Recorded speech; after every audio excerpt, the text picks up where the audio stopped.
1 Coríntios 11, de 23 a 26, porque eu recebi do Senhor, o que também vos entreguei, que o Senhor Jesus, na noite que foi traído, tomou o pão, e tendo dado graças, o partiu e disse: este é o meu corpo que é dado por vós, fazei isto em memória de mim. Por semelhante modo, depois de haver ceado, tomou também o cálice, dizendo: este cálice é a nova aliança no meu sangue, fazei isso todas as vezes que o beberdes em memória de mim. Porque todas as vezes que comedes esse pão e beberdes o cálice, anunciais a morte do Senhor até que Ele venha. Vamos orar? Mais uma vez, ó Pai, nós damos-te graça pelo privilégio de termos a Tua palavra em mãos.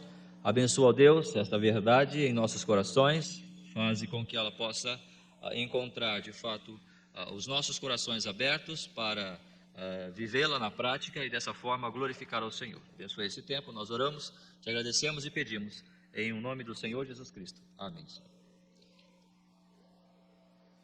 Certa vez eu assisti um filme, possivelmente você deve ter assistido também, um filme que falava, o nome do filme era Uma Prova de Amor. Isso, Uma Prova de Amor. Naquele filme tinha uma menina que tinha uma doença incurável e os seus pais tiveram uma outra menina só para fazer transplante, acho que da medula, coisa do tipo, né? Então, no decorrer daquele filme, a gente percebe aquela menina processando os pais, a menina doente processando os pais. E aí você começa a perguntar: por que isso? Por que essa menina está fazendo isso? Os pais estão fazendo tantas coisas por ela, inclusive tiveram uma nova criança só por amor a ela, mas ela estava processando os pais para se emancipar, para se tornar maior de idade, e assim, por ela mesma, está pedindo para desligar os aparelhos e ela morrer. Então você percebe ali um certo egoísmo, você percebe ali uma certa atitude de desrespeito, é isso que você começa a imaginar, não é? Mas não, quando o filme se desenrola, você percebe que na verdade o que ela manifestava era a maior prova de amor aos seus pais e à sua própria irmã. Uma prova de amor que ela demonstrou à irmã que tinha nascido, entre aspas, né, para tentar curá-la, e aos pais que viviam nesse sofrimento, tentando curá-la, tentando uma forma de ver ela sendo restaurada na sua saúde, até que ela consegue na justiça essa emancipação e pede para desligar os aparelhos, e ela então morre.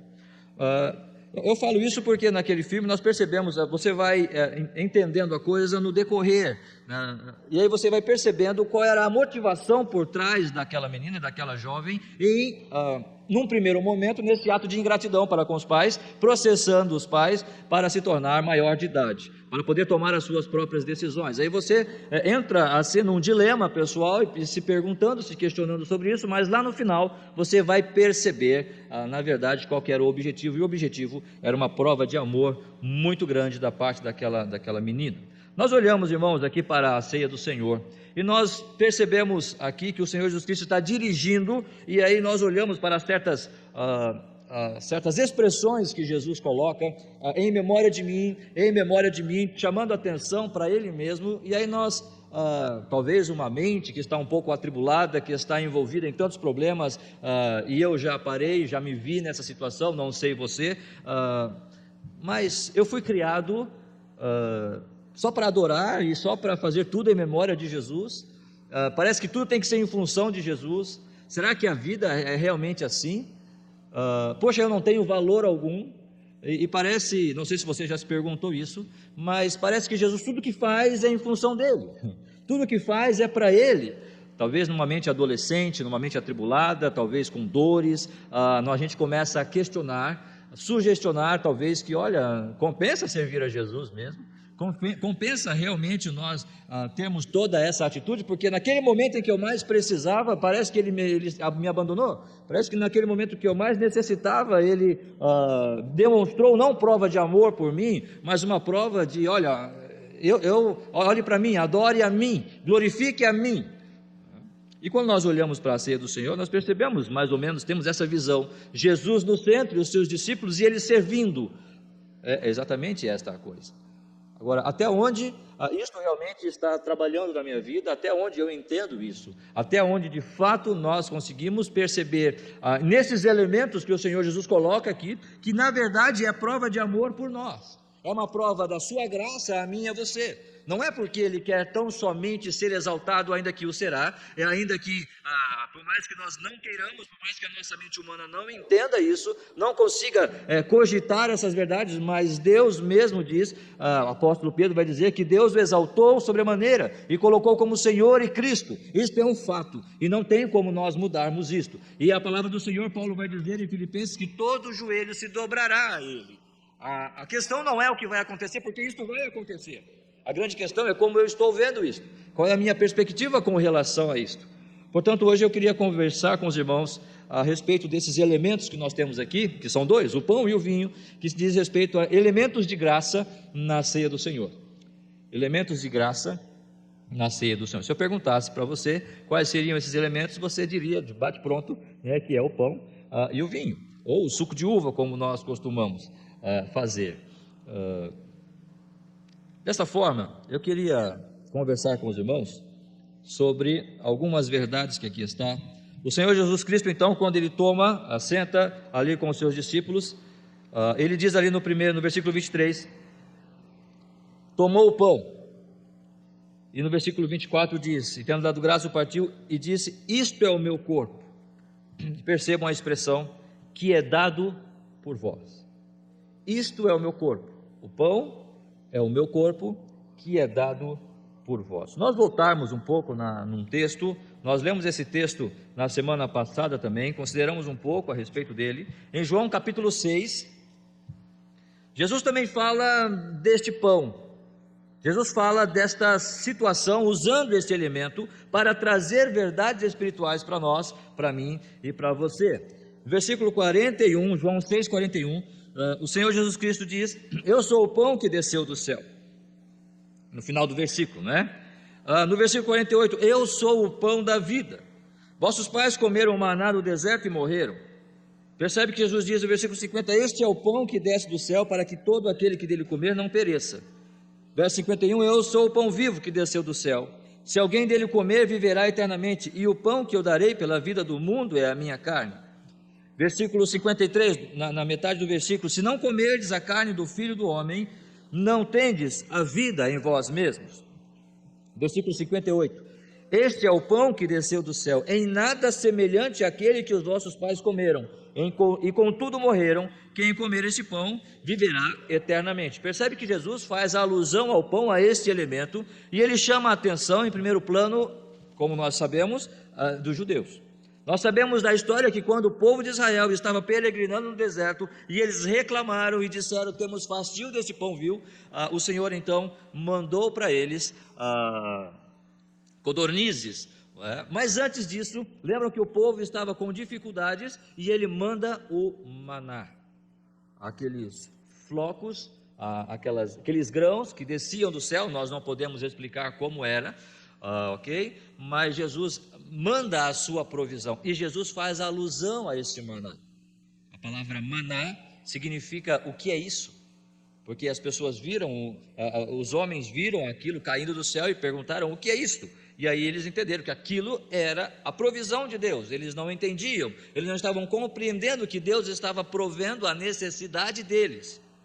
Mas percebam que Jesus disse, e pega o judeu na sua história, que eles amavam a sua história e eles preservavam a história, e dizia para eles, olha, tudo isso que aconteceu lá no deserto é passageiro.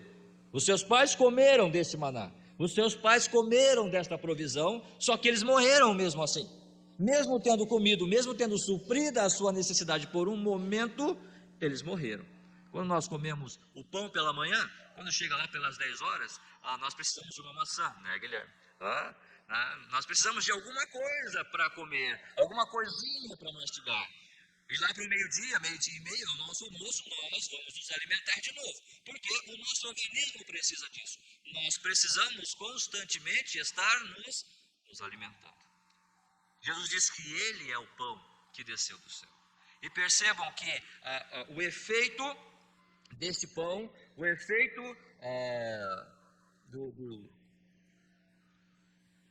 de se alimentar deste pão, ou seja, do próprio Senhor Jesus Cristo, não é por 2 horas, por 3 horas, mas percebam, não pelo dia inteiro, mas Ele diz, eu sou o pão vivo que desceu do céu. Se alguém dele comer, viverá eternamente. No momento em que eu tomar este pão, no momento em que eu tiver este pão, eu tenho a certeza de que eu viverei eternamente. Percebam que o elemento pão não fala simplesmente de Jesus estar chamando a atenção para ele, está dizendo que ele te ama de tal forma, que ele me ama de tal maneira, que o que ele quer, que tanto eu quanto você, é que nós estejamos com ele eternamente nos céus, vivos, satisfeitos, saciados no nosso desejo de se alimentar. Eu sei que você tem muitos desejos, assim porque eu também tenho como ser humano que sou. E esses desejos fazem com que você trabalhe, fazem com que você corra, fazem com que você muitas vezes perca horas de estudo, perca suor, faz com que você se sacrifique para conquistar aquilo que você deseja. Talvez você quer concluir aquele curso, você precisa gastar tempo para fazer isso. Você quer aquela profissão, você quer aquele nível social, então você tem que trabalhar para aquilo, ok? Só que tudo isso perece. Tudo isso um dia acaba, porque nós temos esse desejo, esta fome de nos alimentar de determinadas coisas, e não é pecado. Mas percebam que a única coisa que vai solucionar o nosso problema, esse desejo de saciarmos-nos, é o próprio Senhor Jesus Cristo. Mas sabe o que eu queria dizer, além disso? Em Romanos capítulo 4, versículo 4, Romanos 4, 4.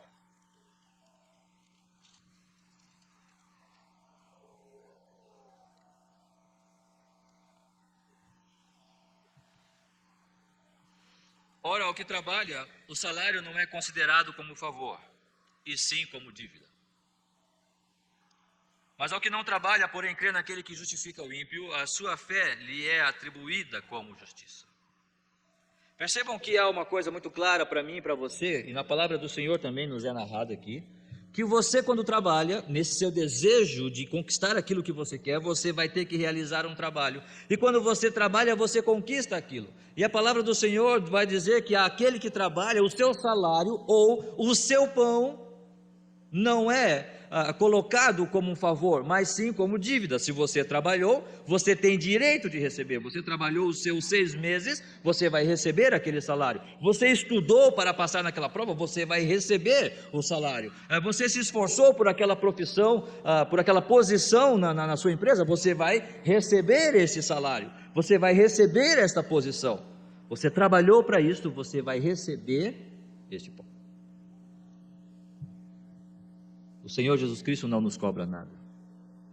Este pão que é dado a mim e a você, ele é dado de forma gratuita. Lembra que Jesus disse? Isto é o meu corpo que é dado por vós. É dado para vocês. É dado para mim. O corpo de Cristo, então, fala desta provisão, irmãos. Não apenas da provisão material do dia a dia, coisas que nós temos necessidade, mas estamos falando dessa provisão espiritual, porque tantas coisas que nós fazemos, que nós precisamos preencher essas lacunas dos nossos corações, nós precisamos preencher essas lacunas na nossa mente, no nosso entendimento, e quantas vezes nós nos pegamos na nossa semana, sem talvez um propósito, ou sem talvez uma alegria, sem talvez uma paz que nós desejávamos tanto. Como alcançar isto? E então nós começamos a buscar em determinadas coisas, e essas coisas podem de alguma forma suprir. Jesus disse: a minha paz vos dou, não vos dou como o mundo a dá. Perceba que Jesus não disse que o mundo não pode dar paz. Perceba que Jesus não disse que o teu trabalho não pode te dar uma paz. Perceba que Jesus não disse que ir para uma praia no final de semana não pode trazer uma certa paz. Jesus não disse isso. Jesus disse que a paz dele é diferente, não a paz que o mundo dá. A grande questão é que a paz que Jesus dá, a paz que Jesus fornece, ela é eterna para mim e para você. E quando nós estamos em Cristo, a qualquer momento que essa paz faltar, basta que você chegue a Ele, basta que você se coloque diante dEle e diga: Senhor, eu sei que o Senhor deu o seu corpo por mim, eu nada mereço. E aí nós chegamos no mesmo ponto, que o ponto é: Jesus é Senhor. e pela sua graça, pelo seu favor e misericórdia, não porque mereçamos, não porque trabalhamos, mas Ele deu o seu corpo a meu favor. Dessa forma, irmãos, nós pensamos nesse pão como provisão, não da provisão diária, mas daquela provisão espiritual que eu preciso para estar em paz, para estar em alegria, para estar em constante firmeza de pensamento. Podem vir situações na sua vida que você vai falar assim: hoje, agora acabou, dessa vez não tem mais o que fazer, dessa vez eu acho que está tudo perdido. Não, o Senhor Jesus continua ali, te dando a alegria que você espera, continua ali te dando a paz que você e eu, nós necessitamos. Nós somos volúveis, nós somos fracos, nós erramos, e nesses erros e fraquezas e volutilidade, o Senhor Jesus Cristo está pronto para ser a base de paz e alegria e de desejo de saciar-nos nesta nossa fome. Mas não somente o pão representa este saciar da nossa situação, da nossa necessidade diária, no que diz respeito à questão espiritual. O pão também fala desta graça como expiação. A palavra expiação, irmãos, ela fala sobre cobertura. A palavra expiação significa cobertura. Jesus vai dizer: eu sou o pão vivo que desceu do céu, e alguém que dele comer viverá eternamente. João capítulo 6, como nós já lemos, que eu darei pela vida do mundo, o pão que eu darei pela vida do mundo é a minha carne. No Velho Testamento, quando alguém pecava, era necessário que um animal fosse morto em lugar do pecador, que aquela carne fosse dada, aquela vida fosse oferecida para que aquela pessoa fosse expiada do seu pecado, ou seja, fosse coberta. Portanto, a ideia de expiação é Deus cobrindo o nosso pecado com o sangue, com o sacrifício de Cristo Jesus, para que a sua ira, por causa do meu pecado, fosse aplacada. 1 de Pedro 2,24. 1 de Pedro 2,24.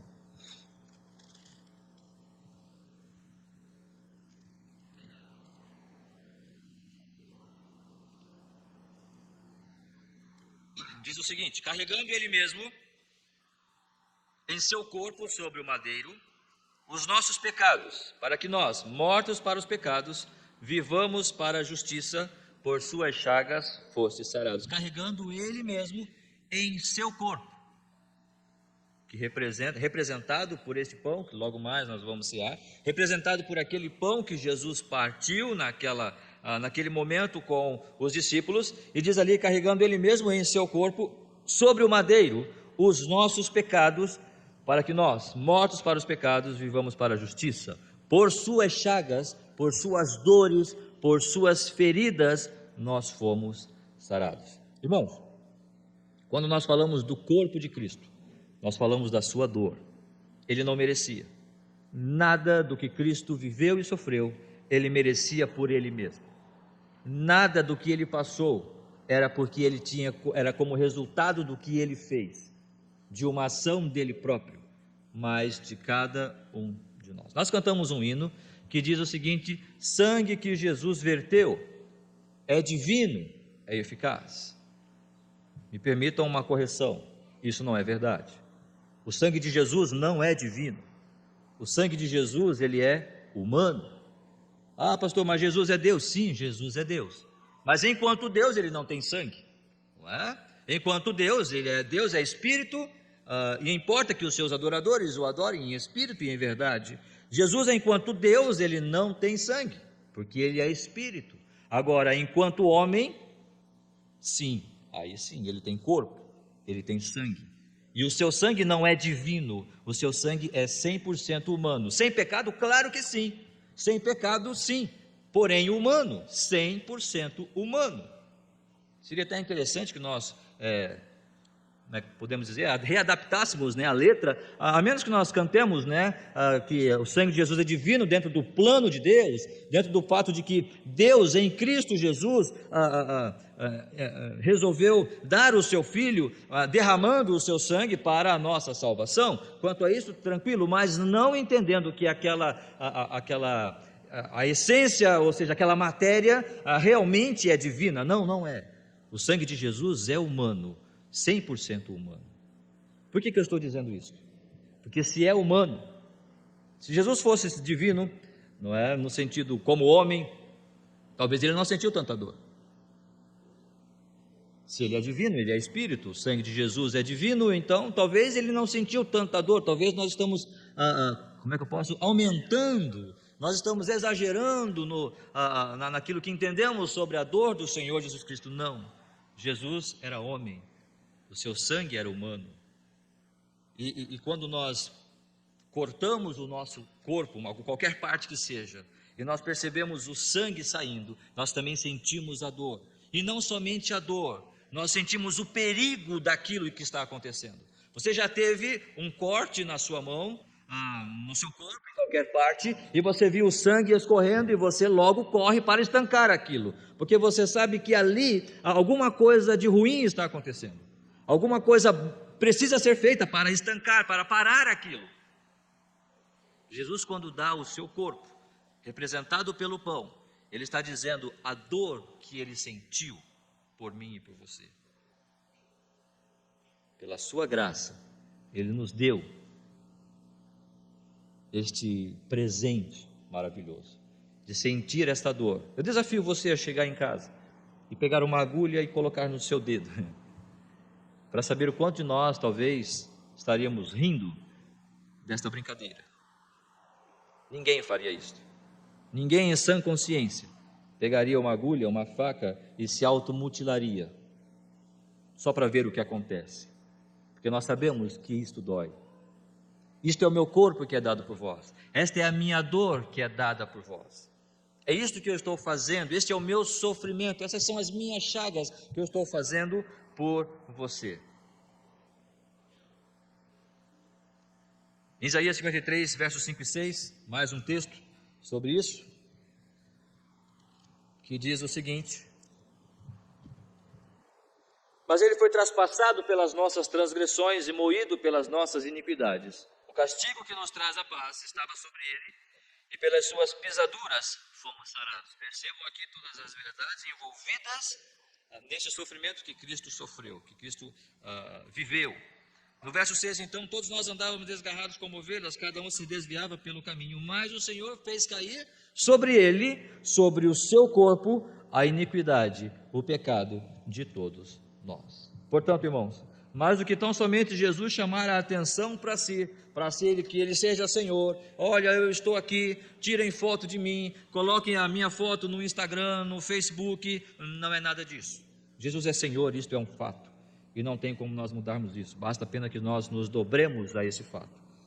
O que nós precisamos entender são os elementos de graça que Jesus está demonstrando aqui. A sua provisão, o saciar da minha fome, da minha necessidade espiritual diária. E toda a sua dor que ele sofreu quando ele diz: este é o meu corpo, que é dado por vós.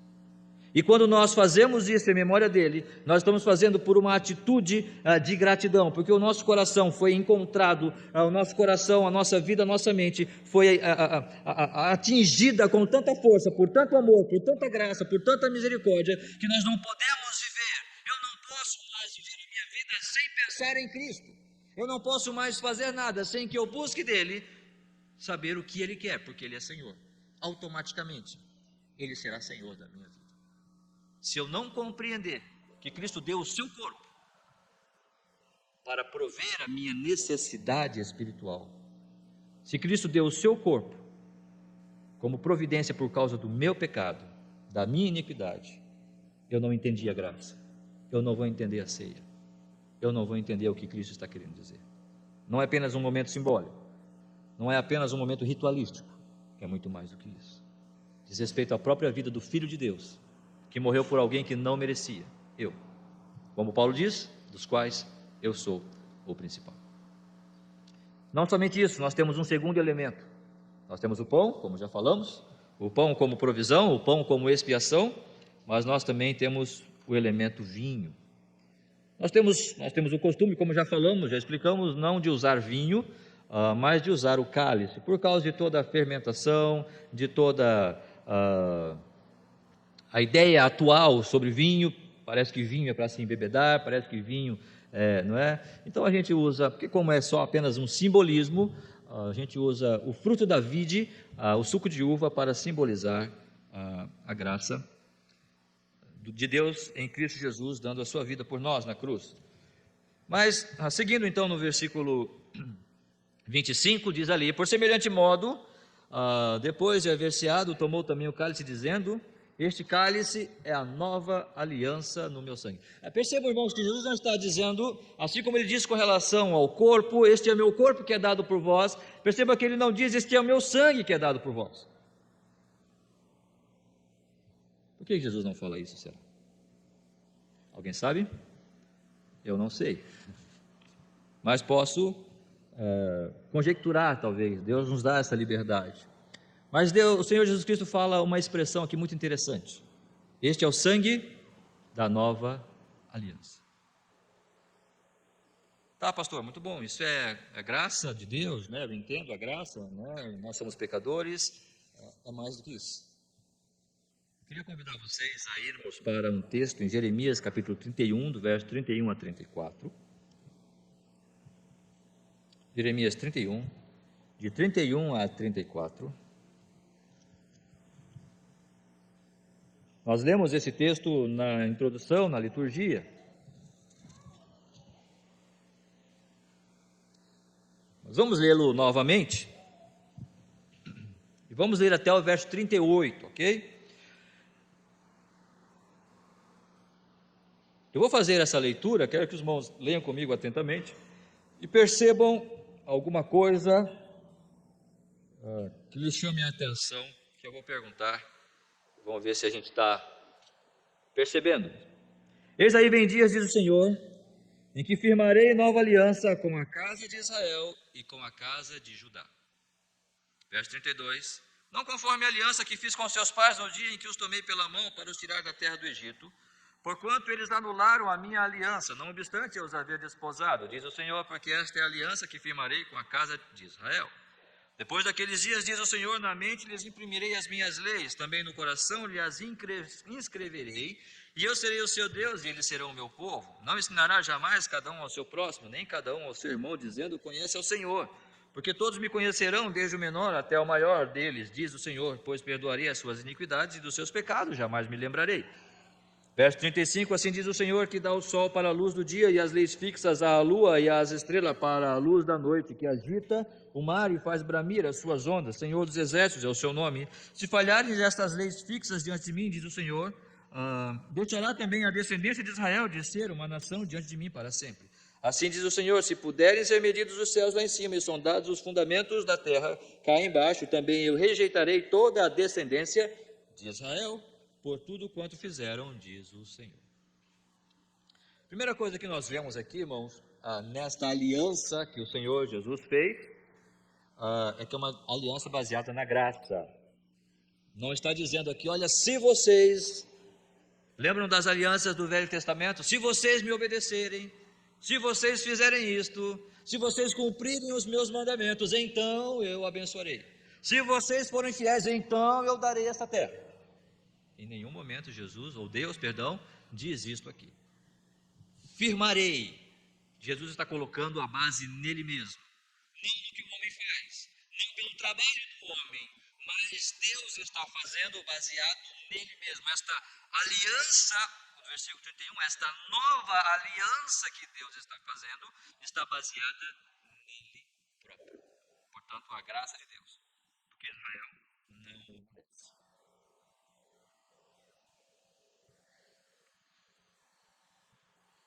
É uma aliança eterna. Nós lemos do versículo 35 a 37, olha, não é? Pode acontecer qualquer coisa, assim como Deus dá o sol para a luz do dia e as leis fixas à lua, a minha aliança, ela vai se dar, ela vai acontecer, e eternamente.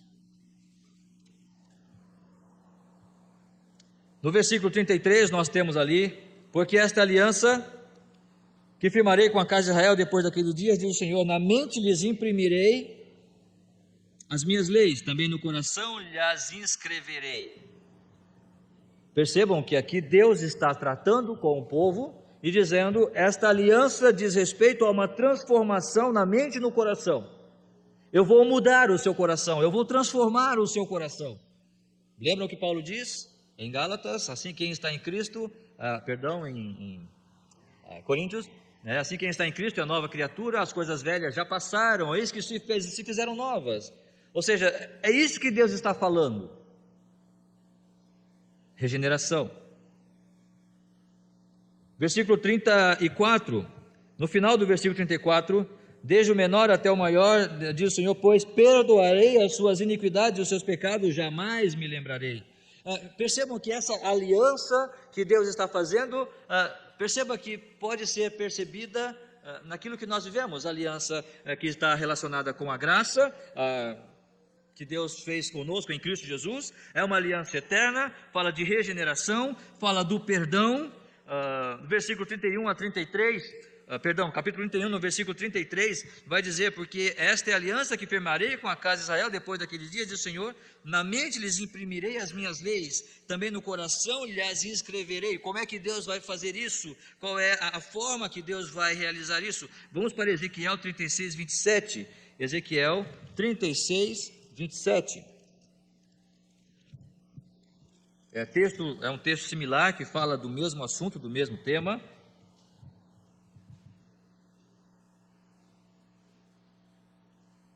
Versículo 27.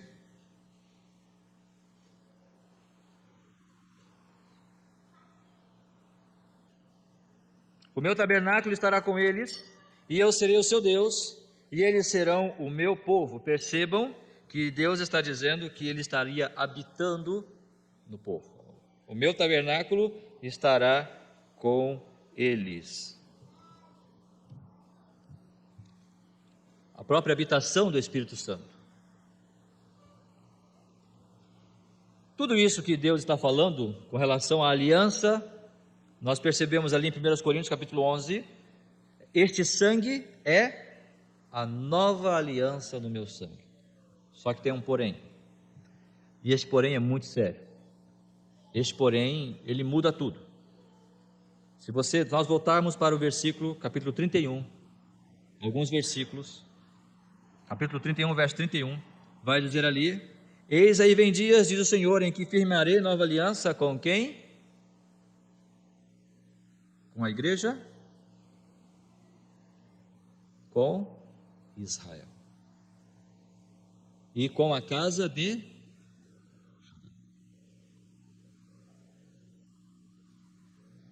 no versículo 35 a 40, nós não vamos ler todo ele, mas quando você lê ali,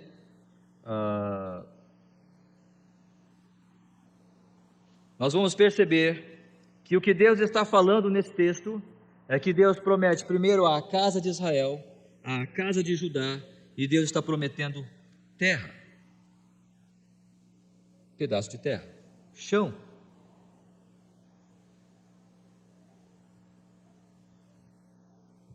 O que eu quero dizer com isso, irmãos? Que esta nova aliança não foi feita comigo nem com você. Foi feita com a casa de Israel. Quando Jesus disse: este sangue é o sangue da nova aliança, Deus estava olhando para o povo de Israel. Isso é muito claro. Nós podemos pegar esses textos, Ezequiel vai falar sobre isso, Isaías vai falar sobre esta aliança. Toda esta aliança diz respeito à casa de Israel, ao povo de Judá, não diz respeito a mim. É estranho para você? Não sei, talvez o seja. Mas a nova aliança, eu não estava envolvido nela. Não nos seus primórdios, não no seu projeto inicial. Você não estava envolvido nisso. Lembram quando Jesus ou Deus vai dizer para Abraão: em ti serão benditas todas as nações da terra, ok? Mas quem era o foco principal de Deus?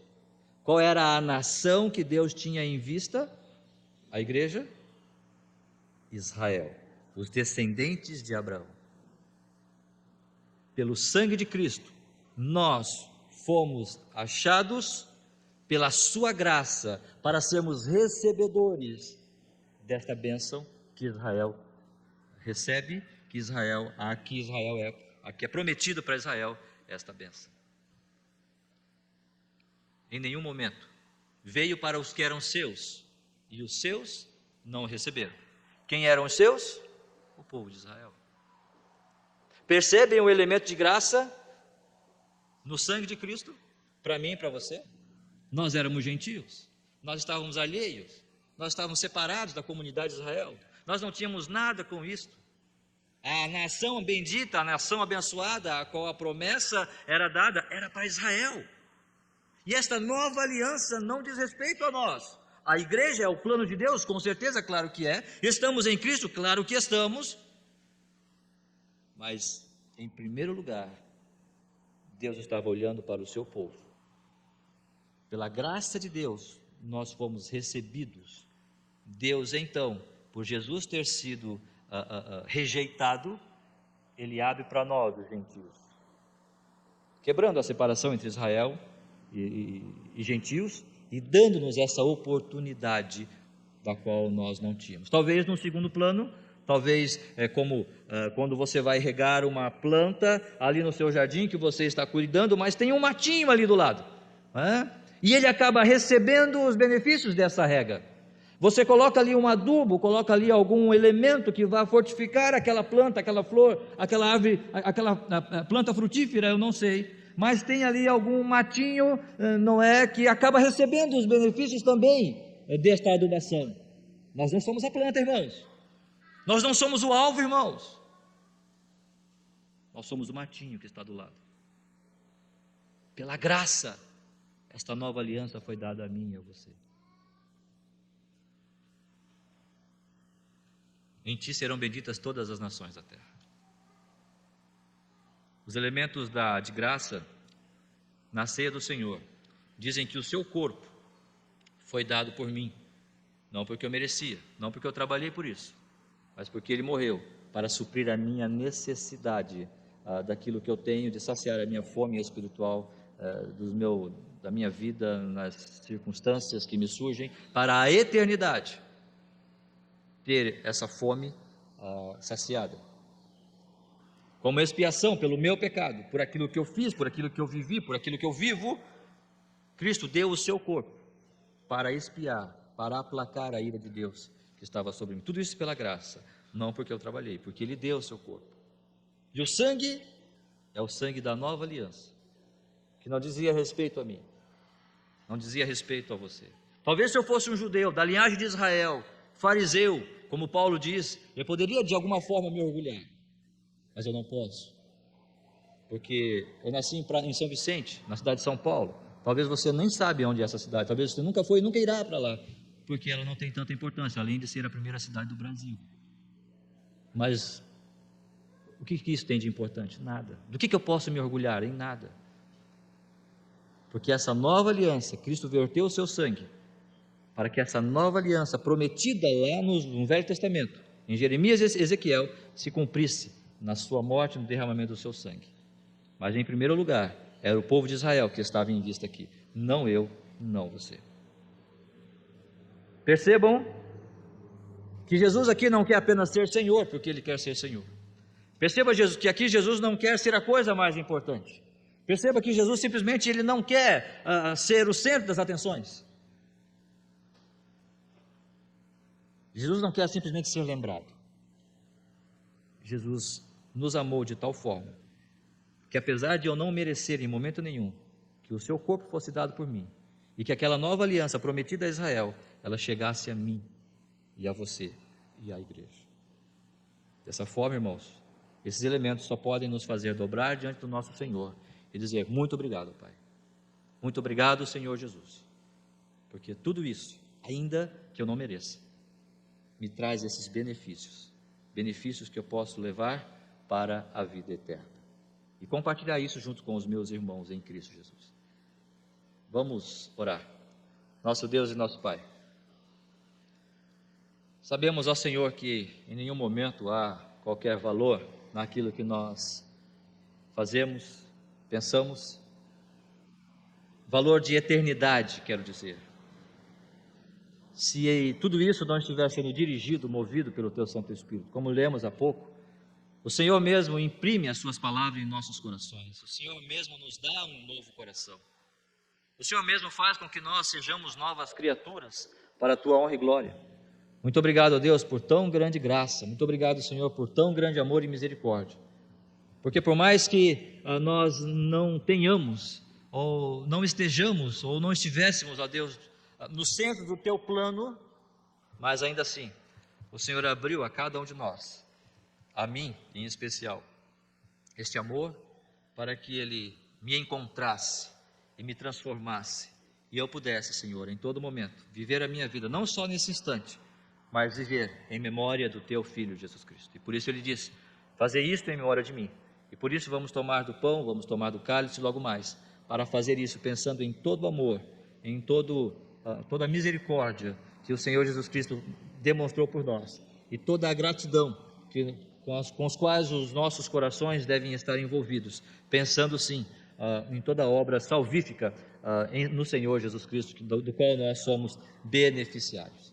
Muito obrigado, Deus, nós te louvamos, pedimos a Tua graça, o Teu amor, e nós te agradecemos em nome do Senhor Jesus Cristo.